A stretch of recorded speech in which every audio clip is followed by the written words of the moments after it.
sin límites, porque tu vida es hoy, con el doctor Rafael Ramos. Cada martes que podemos encontrarnos con vos acá en Sin Límites es un espacio muy hermoso porque abrimos la posibilidad de formar e informar, y en ese orden, porque nos formamos a través de tus participaciones y nos formamos también a través de todo el equipo de colaboradores y colaboradoras de Sin Límites. Hoy vamos a tratar de tocar un tema en dos grandes ejes: aspectos psicológicos y legales, a la luz de una serie de acontecimientos nacionales, tal vez uno de los más sonados recientemente, el caso de Cambridge, pero también seguimos escuchando estadísticas sobre feminicidios, problemas de agresión, violencia crecientes. Nuestro tema hoy es: ¿por qué se perpetúan las estructuras de violencia contra la mujer en la dinámica familiar? Y aclaro que alguien dirá, ¿pero por qué contra la mujer? También contra los hombres. Bueno, porque la estadística desafortunadamente está del lado hacia la mujer. No por ello dejamos de lado pues a un montón de hombres también agredidos que tienen estructuras profundamente invisibilizadas. Hoy vamos a hablar de violencia intrafamiliar con la colega Carla Sánchez y con el abogado Denis Solano, y vamos a hacer un análisis, cómo identificar desde lo psicológico y qué recursos legales podemos tener, incluso mitos y creencias que tenemos que desmontar. Pero antes nos vamos a ir un momentito a nuestra sección Confía en Vos, con la doctora Stephanie Vilches. La herida de traición me hace estar a la defensiva. Ya volvemos.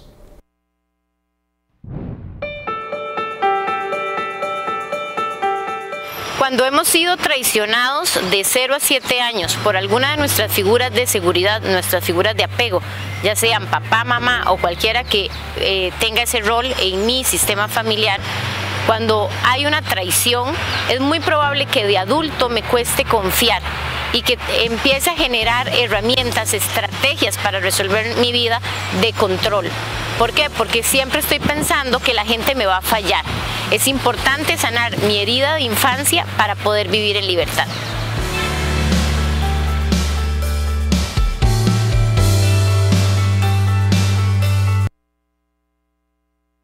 Carla Sánchez, bienvenida. Hola Rafita, buenos días. Un placer estar hoy aquí con todos ustedes. Y el abogado, el doctor en Derecho Penal, Denis Solano. ¿Cómo estás, Denis? Muy buenos días, Rafa. Muy buenos días, Carla. Complacidísimo, y bueno, sé que es un temazo y que hay muchísimas consultas para el día de hoy. Así que ya lo saben, directamente a través de nuestro Facebook, FIDECR, conectate con nosotros para poder leer tu comentario, y a través también de nuestro canal de YouTube puedes seguir la transmisión en el 93.1 FM o en la señal de San José TV. Y hoy nos interesa muchísimo tener tu comentario. Pero Carla, encuadremos primero esto, el ciclo de la violencia y cómo identificar que estoy en una estructura de violencia. Sí, esto es todo un tema porque puede ser al inicio una forma muy sutil en que se va iniciando un proceso de violencia intrafamiliar, porque no estamos pues esperando que la persona que elegimos compartir nuestra vida como una relación de pareja sea quien propicie actos violentos, tanto psicológicamente como físico. Entonces se da desde una percepción casi muy liviana, sutil, rosa, donde empezamos a conquistar a esta persona y el maltratador de alguna manera empieza a minimizar, a descalificar públicamente o a nivel familiar a la víctima, y empieza a tratar de denigrar de alguna manera su amor propio, su autoestima, porque ese es el proceso que va hilando poco a poco hasta que su víctima de alguna manera vaya perdiendo credibilidad en sí misma, vaya perdiendo su autoestima y su amor propio, pero no se da cuenta, es como algo muy, digamos, cotidiano, y empieza entonces a verse como a lo mejor esta persona, el maltratador, es así porque estaba muy lleno de trabajo, a lo mejor es por su condición de alcoholismo, a lo mejor es porque tuvo un día muy pesado, y la víctima empieza a darse cuenta que está en un lugar donde se siente mal, pero se aferra a que el cambio, ¿verdad?, puede venir en cualquier momento de parte del agresor, y por eso es tan difícil de irse dando cuenta en que estás ya involucrado en un ciclo de violencia doméstica. Que poco a poco mina de forma continua y constante tu capacidad de elegir. Ahora, Denis, tenemos en nuestro marco jurídico una clasificación, yo diría, bastante amplia para comprender la violencia psicológica, la violencia patrimonial, la violencia sexual, qué es y qué no es violencia. Si me dice estúpida, es violencia a nivel jurídico, o esas mujeres que dicen, al final yo no siento satisfacción sexual, pero prefiero consentir esto, porque si no, ¿verdad?, me manipulan con la pensión o con los chiquitos. ¿Es eso violencia, aun cuando haya consentimiento, entre comillas? Ya vamos a volver sobre ese consentimiento, Carla. ¿Qué podemos encontrar en nuestro marco jurídico? Rafa, me encanta la pregunta y el tema, porque la ley de violencia doméstica determina los 4 tipos de violencia que tenemos: la violencia sexual, la violencia psicológica, la violencia patrimonial y la psicológica y física, perdón. En estos 4 estrados, lo que nos va a decir es que en la física, cuando hay un acto de agresión y que se vulnera a la persona por medio del cuerpo, ya sea, no necesariamente tiene que quedar una marca, Rafa. A veces los golpes, y Carla, simplemente se da un golpe y basta ya para que eso sea un tipo de violencia física. Porque las señoras, por lo general, dicen, no, es que yo no tengo cómo probarlo. No, sí, tenemos su versión. Tenemos fotografías, tenemos los gritos de los vecinos. Ahora bien, si nos vamos a los estrados de la violencia sexual, Rafa, el hecho, cuando hay una conducta delictiva, o más bien cuando no hay un tipo de violencia sexual, cuando no exista el consentimiento, eso es lo más importante. Eso es lo que jurídicamente vamos a determinar de que hay una violencia sexual. Entonces, ese es el primer preámbulo para que, si usted está en un cuadro, un ciclo de violencia doméstica, que también es importante recordar las 3 etapas, que eso también los tribunales de justicia lo han dicho, que estamos frente a la acumulación de tensión, luego que tenemos el estallido y luego la reconciliación y la luna de miel. Si pasamos ese estrado y nos estamos ubicando en esas 4 fases, bueno, siempre va a ser muy complicado. Y por último, el tema patrimonial. No te pago la pensión y no te voy a... Ahí el único gran perjudicado son los chiquitos, si la pensión es para los chiquitos. Y eso es agresión, porque la pensión es para los alimentos, educación y recreación y ocio. Así de simple.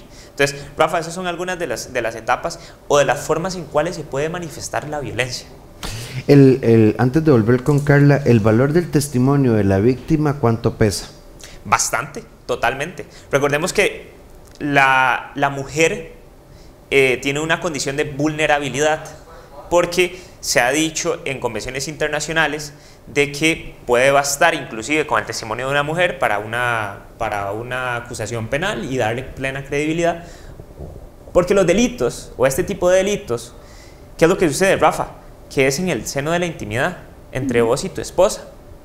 Entonces, ¿quién va a estar alrededor? Bueno, el agresor y la víctima, ya lo decían. ¿Quién va a ser la persona manipulada? El agresor, la víctima en este escenario. Entonces, basta con el testimonio de la persona para darle plena credibilidad, y por eso las medidas de violencia doméstica de forma inmediata lo que hace es un distanciamiento y le dicen, usted acá agresor, usted acá víctima, aunque aún sea presuntiva, y después demuéstreme lo contrario si es o no real.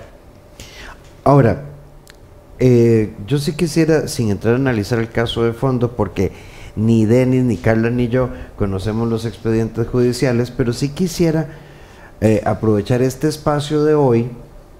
Cuando uno lee comentarios en redes sociales, muchos tipo gradería de sol en un estadio, hablando por ejemplo de este caso de Pacayas, Carla, se suele decir es que esas mujeres estaban ahí, lo sabían, lo consentían y se callaron, casi que diciendo son cómplices o no tienen ningún reparo con esta. Ahora, la violencia sistemática, sexual, psicológica, verbal, patrimonial, física y demás, quiebra el alma, la voluntad y las capacidades, las facultades de elección de un ser humano.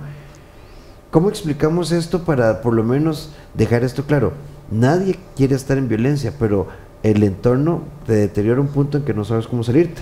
Sí, desde un punto externo para las personas en general puede ser complicado entender esta dinámica familiar donde hay violencia, de donde se está inmerso en este ciclo, porque no entendemos por qué razón permiten esto, ¿verdad? No entendemos por qué razón justificaron o incluso especulamos de cómo se dio el acto. Lo que pasa es que eso es algo que no se puede entender desde afuera porque no estás en este proceso del ciclo de violencia donde ahora, como lo decía Denis, hay un trasfondo donde inicia mucha tensión, donde todo me molesta, donde quiero demandar atención, exigencias de la pareja y empiezo a llevarla, a victimizarla de una manera muy psicológica, muy verbal después, y ya viene el momento del estallido donde precisamente agredimos ya de forma física y se dan actos sexuales, actos de violación o físico como tal de golpe y agresión. Y la persona se aferra después al cambio, a que esto posiblemente fue una vez o una segunda vez o una tercera y él esta vez va a cambiar y le voy a creer. Y eso va drenando su autoestima, su credibilidad, genera culpabilidad, vergüenza en la víctima, incluso afrontar su realidad y empiezo a justificar al agresor y empiezo a entender que a lo mejor yo no estoy dando lo mejor de mí y entonces necesito ser esa madre abnegada o esa mujer que está esperando que esta persona cambie y entrego todo de mí. Y en ese proceso me despersonalizo, en ese proceso pierdo objetividad, en ese proceso no estoy creyendo en mí y simplemente veo a través de los ojos de mi agresor. Y aunque suene muy difícil de entender, paradójicamente lo defiendo, paradójicamente lo entiendo, oculto lo que sucede, trato de minimizar sus acciones, trato de no estar en la mira de la persona para que no estalle y mantengo todo lo más tranquilo posible y en ese proceso estás ya en un ciclo de violencia donde no podemos demandar de esta persona objetividad o claridad mental. A fin de cuentas, la violencia va a afectar tu capacidad de pensar, sentir, actuar y de una u otra manera sí deteriora tu voluntad. Ahora, Denis, en el marco jurídico yo creo que estos últimos casos, o yo diría que en la gran mayoría de los casos, nos topamos con una frustración psicosocial. Los procesos, los niveles de atención, los niveles de respuesta y demás. Se piensa que es muy complicado salir de esto, es que yo no tengo un abogado, a mí no me van a dar pelota, ¿cómo pongo yo una denuncia? ¿Qué pasa si mi hija está en violencia familiar y yo voy y hago la denuncia? Es que yo no quiero tener problemas porque si yo denuncio que mi yerno es un agresor, entonces no vuelvo a ver a mis nietos. ¿Hay recursos legales para esto? Rafa, de hecho, vea qué interesante, el día de ayer inclusive se dio una reforma para que las personas encargadas de centro de salud que observen que un menor de edad esté en un caso de abuso, violación, etcétera, etcétera, etcétera, tengan la obligación de ir a denunciar directamente al Ministerio Público. ¿Tenga certeza o no? ¿Tenga certeza o no? Entonces, ya eso cambió a partir de ayer en el Código de Niñez y Adolescencia, fue publicado ayer, por eso les digo que eso viene saliendo del horno y nos va a ventilar muchos escenarios en donde ahora tanto la persona que está en el centro de salud público va a tener la obligación y tiene la legitimación para aperturar un proceso penal. ¿Eso aplica a centros educativos? Aplica también a centros educativos. Cualquier cuidador. Y conste, también cualquier cuidador debidamente contratado. Es decir, si yo contrato a Rafa Ramos para que me cuide a mi hijo, a mi hija, y ve de que yo estoy cometiendo un acto de abuso, de maltrato, etcétera, etcétera, vos vas a tener la obligación legal de ir a denunciar frente al Ministerio Público.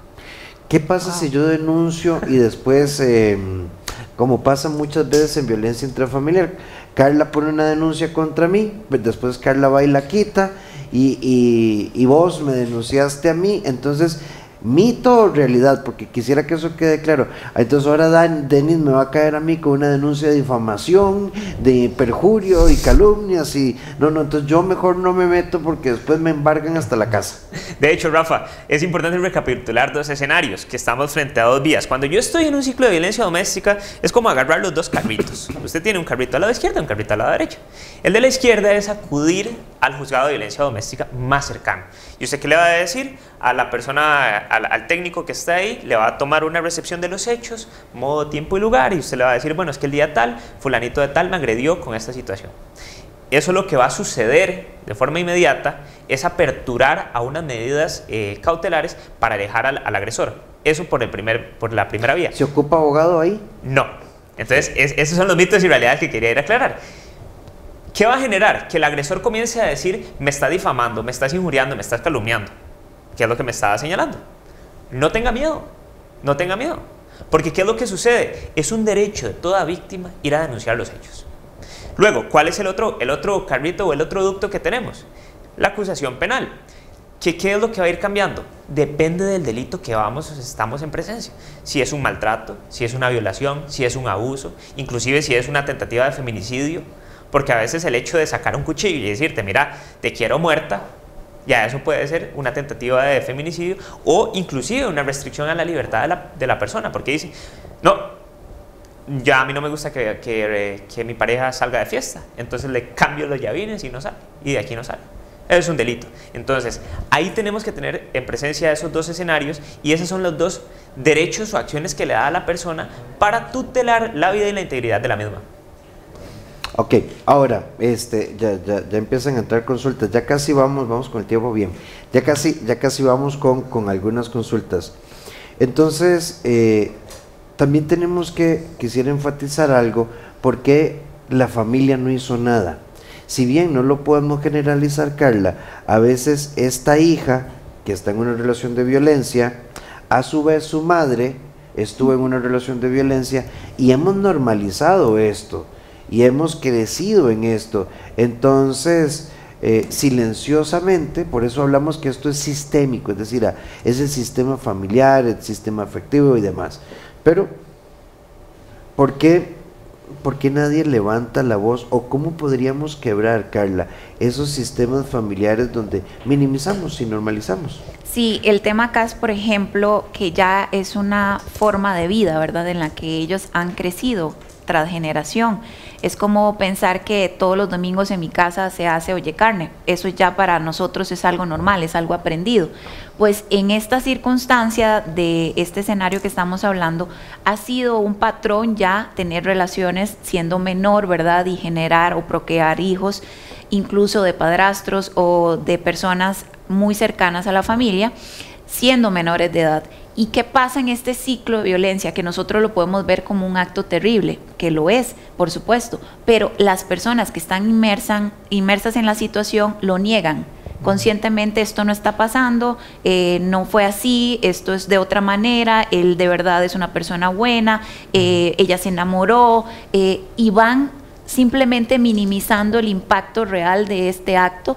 Y lo veo como, yo quiero verlo como mi cerebro puede tolerar ver esta situación, y las personas que van naciendo en esta familia, en este seno familiar, se desarrollan en estas circunstancias y se hace normal o se hace esperable, y todo lo vamos manteniendo de una forma de perfil bajo porque en el fondo sabemos que no está bien, negamos saber la realidad y vamos continuando con esta forma de vida. Por eso sí, se da en ese seno familiar. Y adicional a esto, siempre se va a crear algún tipo de dependencia, claro, dependencia económica, dependencia emocional, que aún nos vulnerabiliza un poco más.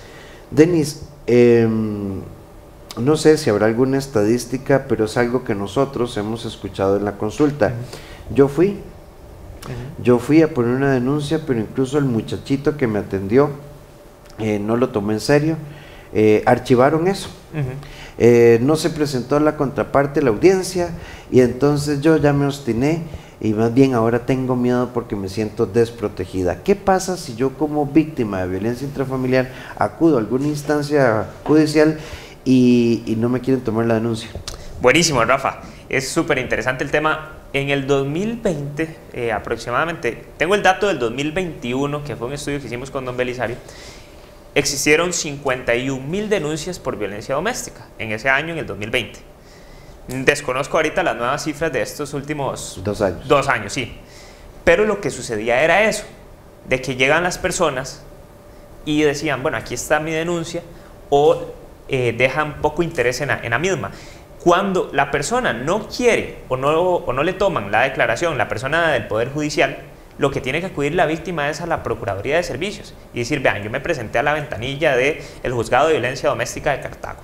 Ajá, ¿y quién lo atendió? Don Rafael Ramos. Ok, ajá, ¿qué sucedió? Bueno, resulta que el día 8 de tal y tal y tal, el 8 de octubre, viví un cuadro de violencia doméstica. En este sentido, no me quiso recibir esa declaración. Inmediatamente la Contraloría de Servicios va a aperturar un procedimiento interno para ver por qué el funcionario determinó o no, bajo sus criterios, de que exista violencia doméstica. Entonces, sí tenemos alternativas. ¿Tiene facultad el que toma la denuncia, es que no sé cómo se llama, para decidir si toma o no la denuncia? No, el que lo toma no, más bien es el juez que debe avalar ya cuando va a imponer algún tipo de medida, porque no necesariamente es el distanciamiento. Puede ser de que hay agresiones entre hijos y padres, pero dependen económicamente y además no tienen otro lugar donde salir. Entonces lo que hace el juez es, por ejemplo, decirle al padre, cuando se le llega la sentencia, absténgase de ofender, absténgase de perturbar, absténgase de humillar. Esos son algunos de los escenarios que se dan, y entonces no necesariamente la persona tiene que salir del mismo núcleo familiar, porque depende de la misma agua, de la misma luz, de la misma comida, de la misma alimentación, para efectos de poder sobrevivir, valga la redundancia. Sí, y rápidamente, para dejar esto claro, ¿por qué en Costa Rica los hombres no tienen defensa pública? Y ¿por qué suelen minimizar las denuncias de hombres agredidos? Ok, eso es un tema de convenciones internacionales, que se habla de que la mujer por la condición vulnerable tiene que garantizársele más acceso a la justicia. Es claro y es evidente que las estadísticas, Rafa, lo dicen. La tasa de feminicidios son mucho mayores, la tasa de agresiones de pareja. No estoy diciendo que la violencia doméstica no se debe de una mujer a un hombre. Más bien muchísimos, yo admiro a los hombres que rompen ese ciclo, que más bien tienen que tomar las acciones y decir, vean, yo salí de esto gracias a X instituto, gracias a mi psicólogo, gracias a mi psicóloga. Esas son las personas que tenemos que valorar. Pero ese es el criterio, de que por convenciones internacionales, que por derechos humanos se tiene que tutelar, y además creo que es lo correcto, porque las mujeres necesitan mucho más, bueno, algunas mujeres en realidad, en medidas socioeconómicas no tienen el acceso a la justicia de pagar un patrocinio letrado, porque el hombre es el que lleva la comida o el sustento. Entonces, ¿cómo le va a pedir plata al agresor para ir a pagar a un abogado? Es complicado. Carla, ¿cómo yo percibo la tristeza, percibo la angustia, percibo el dolor, percibo la soledad? Y en este mundo oscuro yo quiero denunciar, pero tengo miedo. ¿Qué recursos, qué pasos, cómo me puedo empezar a sostener para resolver esto? Sí, es parte del proceso de ciclo de violencia, porque el agresor va aislando a la víctima al punto de que no tenga redes de apoyo, de que se sienta completamente invalidada, a solas, sin recursos, tanto económicos como familiares o de amistades, incluso profesionales que puedan ayudar a que ella tenga una forma de vivir y de ser, ¿verdad?, por sí misma suficiente, sino que la isla y que todo lo que genera sea a partir de él, ¿verdad?, de su ayuda, de su economía y de su presencia como pareja. Entonces, en este caso que estás queriendo romper el ciclo de violencia, si fuera tu caso, es importante que busques ayuda. Yo creo que ya acá hemos hablado de qué podemos hacer, de cuáles medidas tomar. Después de tomar esta medida de ir a denunciar, es importantísimo que tengas apoyo familiar o profesional. Incluso hay instituciones que lo brindan de manera gratuita para poder estar ahí en manera de contención. ¿Por qué razón? Porque es muy sencillo devolvernos. ¿A qué? A quitar la denuncia. ¿Por qué? Por miedo. Porque ese es el patrón bajo el que estás acostumbrada a vivir, bajo las amenazas contundentes de 1000 cosas que puede generar el agresor para manipularte. Entonces, si vas a ocupar entender que este patrón de ciclo de violencia lo puedes romper decidiendo vos buscar ayuda y tomar las medidas del caso para tener las redes de apoyo que te den contención en este proceso tan difícil. Denis, sé que esta pregunta es un poco compleja, te voy a hacer como un 3 en 1. O sea, yo quiero hacer una denuncia, pero me pongo a pensar, si se va de la casa y no me da plata. Además, la realidad de muchos hogares costarricenses, o vivimos con los suegros o en la propiedad de los suegros, y entonces aquí la que sale perdiendo soy yo y mis hijos. Cuando yo inicio un proceso de violencia, de denuncia de violencia, hay recursos legales como para garantizarme el techo y garantizarme la pensión alimentaria, como en un mismo proceso, te digo, como poder dejar todo bien amarradito, porque la vulnerabilidad económica es la que nos lleva a perpetuar estos ciclos. De hecho, es súper interesante la pregunta, Rafa, porque el jueves atendí un caso casi que es el mismo, y la víctima ya estaba a un nivel de desesperación porque los actos se dieron en febrero, y me dice, licenciado, pero es que yo quiero cambiar de abogado porque el sistema es muy lento, y le hago, no, porque las acciones que está tomando son correctas. O sea, usted está tomando el tema de la violencia doméstica, de que su pareja se aleje. Ok, ya ahí el agresor sale de la casa. Pero el licenciado no tenía la plata. Ok, perfecto. Tiene que acudir a un proceso de pensión alimentaria. Ok, licenciado, pero ahora me está amenazando que quiere ver a los chiquitos. Porque eso pasa. Claro. Entonces, dígale, muy simple, nada más un mensaje de 3 líneas. Puede interponer el régimen de interrelación y contacto, el régimen de visitas, como se conoce tradicionalmente. Con muchísimo gusto, estoy a la orden. Eso enferveció más el asunto, comenzó a gritar más y un día se la topó en la calle y le tiró del carro. Entonces, acudamos a la vía penal. ¿Ves que ya vamos sobre ese combo?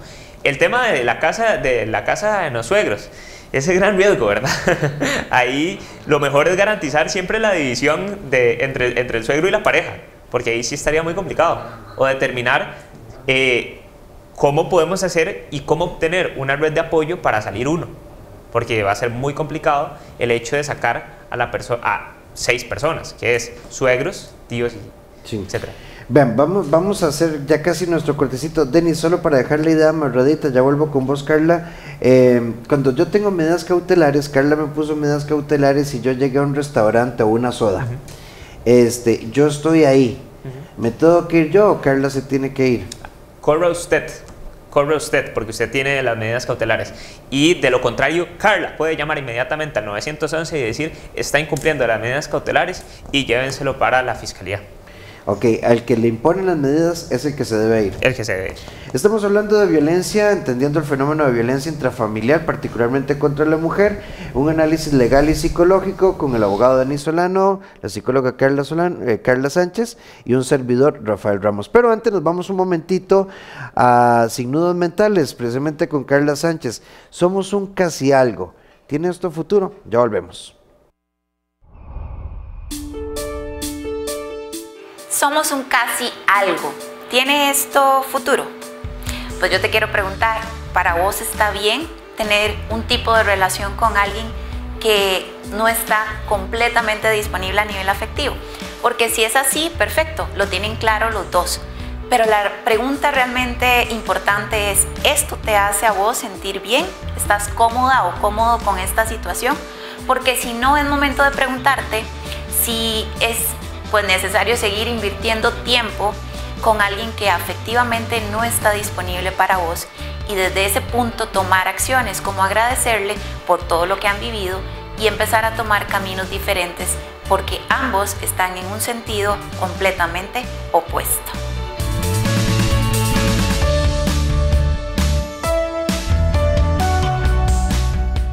Estamos en Sin Límites, un espacio de formación y emocional, formación e información emocional que tiene que pasar por muchas aristas. Hoy estamos haciendo una conjunción con derecho, que tiene que ver con derecho familia, derecho penal, y estamos hablando de violencia intrafamiliar.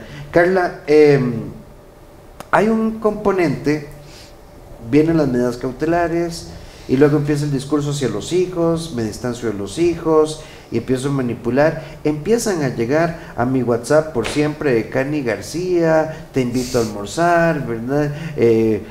No sé, mando toda la saga Crepúsculo, Flores, ¿verdad? Canto, bailo. Y entonces, además ya estoy yendo a la iglesia, ahora estoy yendo a WEN, al Instituto de la Masculinidad. Entonces me siento muy mala madre porque yo no quiero seguir. Y la maternidad nos hace pensar en seguir.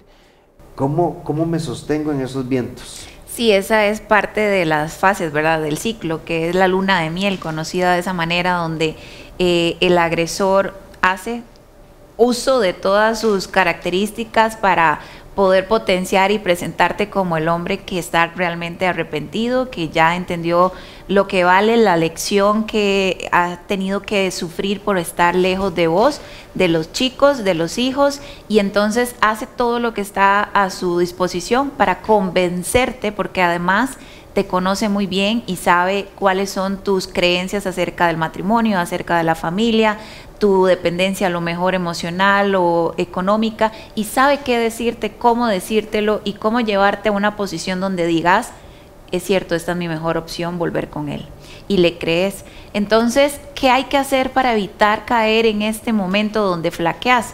Contacto cero es algo que recomendamos totalmente, porque si él quiere ver a sus hijos, para eso hay una vía legal, como lo estaba mencionando el licenciado Denis, donde puede tener un régimen de visitas y no necesariamente tienen que estar ustedes en contacto. Y si necesitas el dinero a nivel de alimentos y de vestido, de cuidado y demás, está la parte de la pensión alimentaria. Y para el resto, vos podés empezar a crear tu propio, digamos, entorno familiar y de redes de apoyo, buscando ayuda psicológica, llenándote de tus amigos, buscando ayuda incluso espiritual para poder fortalecer esta parte emocional también, y ir creando esa fortaleza de reconstruirte desde lo más profundo, juntando todos los pedacitos que esta situación de crisis, de violencia te dejó, y sobre todo enfocada en cómo querés ver esta nueva madre, que es algo de lo que nos perpetúa en una violencia doméstica, el qué va a pasar con mis hijos, el cómo voy a hacerlos vivir toda esta circunstancia, qué clase de madre quiero ser para ellos, cómo me visualizo, y ese cambio interno es el que te puede mantener establecida en no volver. Denis, voy a reservarme el nombre porque este es un tema en el marco que estaba dibujando Carla de normalización. Mi pareja no habla, por todo es gritar. Mi hijo y yo pasamos con mucha ansiedad, pero bueno, cuando no grita está ahí comiendo chips, ¿verdad?, frente al televisor, pero es tráigame esto, sírvame esto, qué desgracia. ¿Podemos considerar esto razón suficiente para decir ya no puedo e ir a solicitar unas medidas?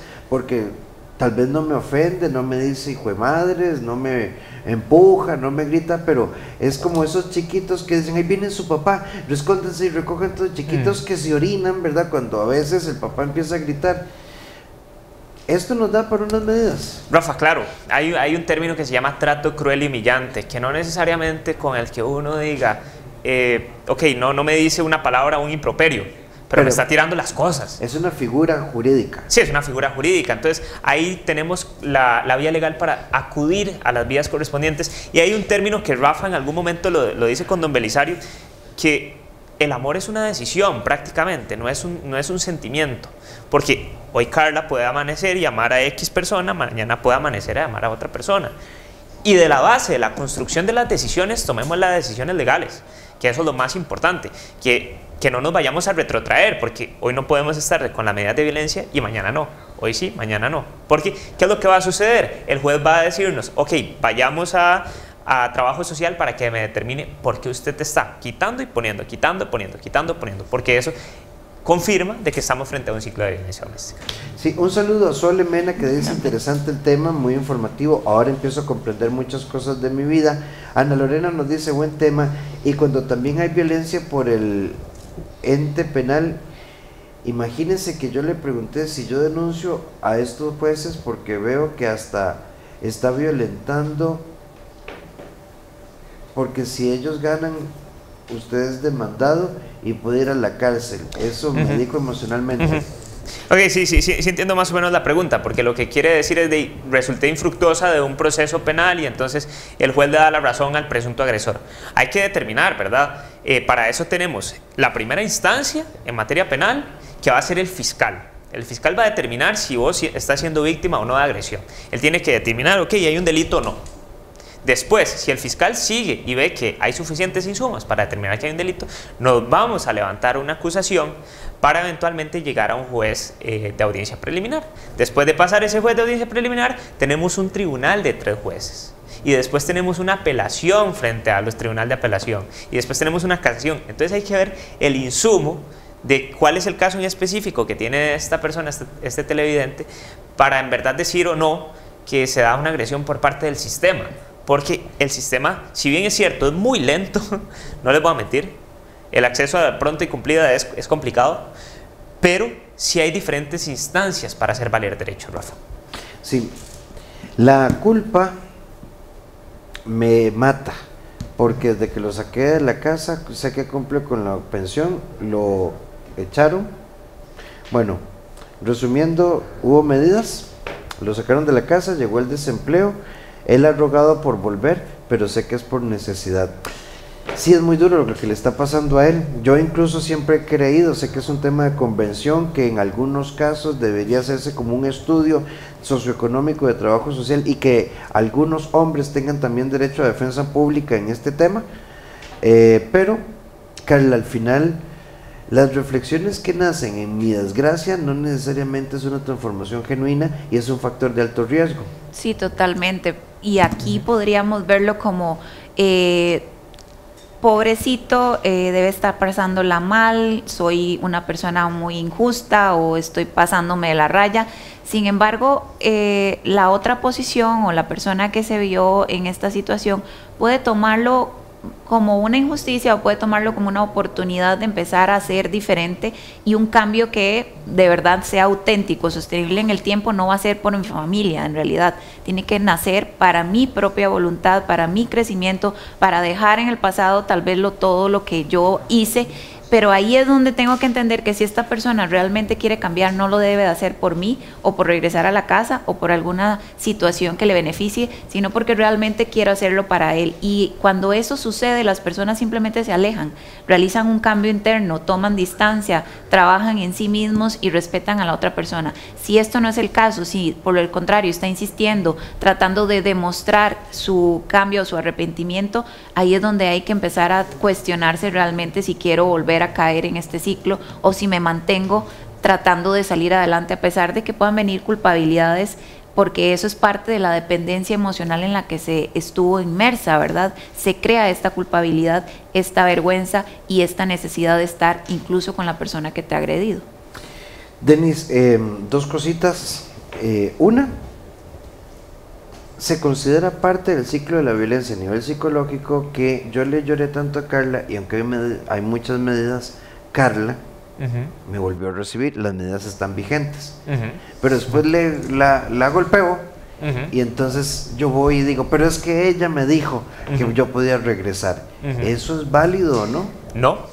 No, eso ya tribunales de justicia han dicho muchas veces, así reiteradas ocasiones, porque se habla en el derecho penal de que, bueno, que el presunto agresor lo indujo a error la víctima. No, ya los tribunales de justicia lo han clarificado. Se dice de que más bien es el agresor en la insistencia de volver a la casa que la víctima acepta. Entonces ya son muchísimos los casos y eventualmente si usted está frente a este escenario y usted tiene medidas de violencia doméstica, usted es un presunto agresor, no estoy diciendo que sea el agresor, no vuelva, por más de que la víctima sea más bien a la inversa, que le diga vuelva, no vuelva, aguántese el año. ¿Qué pasa si vuelvo?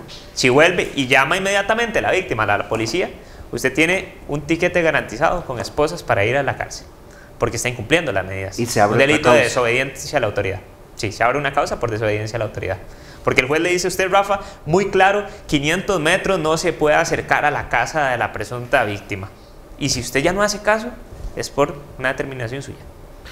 Y Denis, hay una pregunta constante, ya nos quedan 3 minutos de programa, lo dejaremos para una próxima, pero en algún punto las medidas, Carla me las puso a mí, pero no los chiquitos, pero los chiquitos no quieren irse. Carla puede decir, los chiquitos no van, sin que haya una implicación legal para ella. En estos casos, Rafa, es una pregunta muy habitual y yo siempre lo que he recomendado cuando la persona es un presunto agresor, respete la voluntad del menor. ¿Por qué? Porque podemos estar frente a una acción malintencionada, entonces más bien decir, es que papá me llevó a la fuerza y ahí implicarnos en algún tipo de otra medida. Entonces, Rafa, lo más recomendable es respetar esa decisión de los menores y ya eventualmente los hijos, cuando haya un régimen de visitas, bueno, sí, inclusive supervisado, el régimen de visitas puede haber un tercero supervisado y decirle, bueno, es que yo quiero participar con los hijos de Carla mío y está Rafa garantizando de que estamos cumpliendo a plena cabalidad del régimen. Nuestras conclusiones, Carla. Yo creo que es importante tomar en cuenta un aspecto. A veces creemos que la mujer que está siendo agredida o la persona, el hombre que está siendo agredido, no hizo nada por defenderse, que simplemente se acostumbró, le gustó, incluso que hay comentarios de ese tipo, ¿verdad? Y creemos que esa persona que está siendo víctima nunca se defendió, simplemente lo aceptó y aprendió a vivir con esto. Y es importante dejar claro que no, que sí realizó actos de reclamo, sí realizó actos para defenderse, sí trató de hacer validar su opinión, su posición, todo. Pero el tema es que aprenden a vivir con esta situación y a verse en una posición indefensa. Tanto intenté defenderme que más bien salí rascando, ¿verdad? Tanto intenté hacer valer mis derechos que me castigó. Tanto hice que al final entiendo que lo mejor que puedo hacer desde mi percepción y mi cognición después de estar en un ciclo de violencia es quedarme callada. Entonces yo creo que lo importante y el mensaje para todos es que tengamos empatía con estas personas y siempre ser una red de apoyo desde la posición en la que estemos, porque esto es lo que puede hacer que rompamos ese ciclo de violencia doméstica. Denis. Rafa, aquí lo más importante en la vida creo que es determinar que el amor es una decisión y que las decisiones también toman consecuencias legales, y para a veces alejarse de la persona que me está agrediendo, lo que tenemos que hacer es decir, bueno, ya, que se acabe este ciclo. Busque la red de apoyo, busque amigos, busque profesionales como don Rafa, como doña Carla, que los van a sacar de esa situación, ya que es necesario. Para nadie es fácil separarse de la persona con la que usted estuvo 9 meses, inclusive hasta un día. Ya uno al día ya le toma cierto afecto y cierto cariño. Y no tenga miedo a acudir a las instancias legales, Rafa. Si ustedes quieren contactar al grupo de abogados de DBS Abogados Belisario Solano y Denis Solano, que trabaja en materia familia, notarial y penal, pueden comunicarse al 25 51 51 22 o las redes de Denis Solano. Así, sí, Denis Solano, sí. Así de simple. Denis con doble N, ¿verdad? Denis con doble N. Y si ustedes quieren localizar las redes de Carla Sánchez, crear tu mejor versión CR, y nos pueden localizar a ambos en el CEDI 2290 1383 o al WhatsApp 88 81 1304. Mis redes, Dr. Rafael Ramos, Instagram, Facebook, y particularmente te invito a que busques mi canal de YouTube, Dr. Rafael Ramos. Por lo demás, muchísimas gracias, Denis. Con todo gusto, Rafa. Muchísimas gracias, Carlita. Un placer. Y nos vamos con Paulette Villafranca, nuestra sección Vuela Alto. Nos despedimos con esto: la distancia entre tus sueños y la realidad se acorta con disciplina.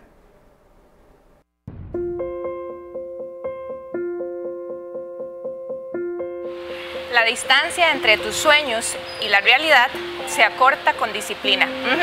A veces puedes tener sueños, puedes tener metas, puedes tener visiones de algo que quieres hacer, pero no das el paso, no lo llevas de la mente al músculo.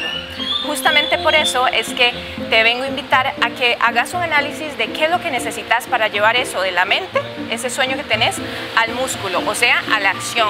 Y esto muchas veces requiere disciplina, requiere que dejes cosas, requiere que dejes hábitos, requiere que dejes personas y que empieces a traer a tu vida nuevos hábitos, nuevas personas en un entorno que te favorezca. Entonces, si quieres empezar a construir tus sueños, ese que está en tu mente, empezá por tu disciplina. Una vez que estás ahí en ese camino, vas a ver que todo va a ir fluyendo. Nos vemos.